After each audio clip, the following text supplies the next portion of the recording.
Looking for a fast, low-cost way to send money internationally? In this video, we are reviewing Sendwave. We will cover its pros, cons, fees, and whether it's the right choice for you. And for now, let's dive in. What is Sendwave? Sendwave is a mobile app that lets users send money instantly from countries like the US, the UK, and Canada to over a dozen African and Asian countries, including Kenya, Nigeria, Ghana, and the Philippines, and even more. It's built for speed, simplicity, and zero transfer fees. Yes, you heard that right. Key pros. Number one, as I mentioned, no transfer fees. Sendwave doesn't charge any fees on most transfers, which makes it stand out from competitors like Western Union or Remitly. Instant transfers. In most cases, the recipient gets the money within seconds, especially for mobile wallet or bank account transfers. Easy to use. The app is beginner friendly. You can sign up, verify your identity, and send money in under 5 minutes. Secure and regulated.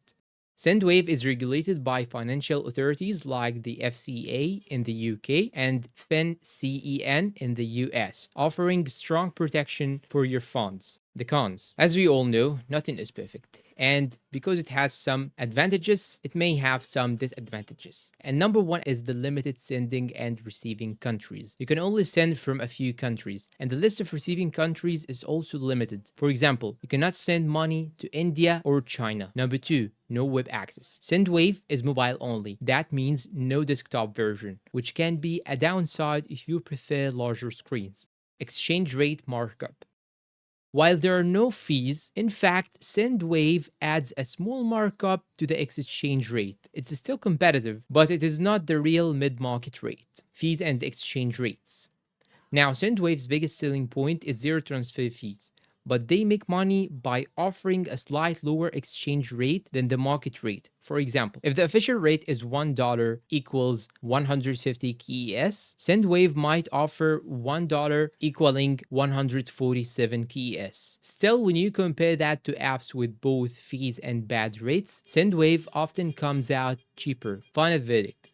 So, is Sendwave worth it in 2025? If you are sending to small to medium amounts of money to one of the supported countries and you value speed, ease of use, and zero fees, it is a great pick. However, if you are looking for wider country support or need web access, you might want to check out alternatives like Remitly, Wise, or World Remit. And that's all for today's review. If you find it helpful, please give it a thumbs up, subscribe to the channel, leave us a good comment, and thank you for watching.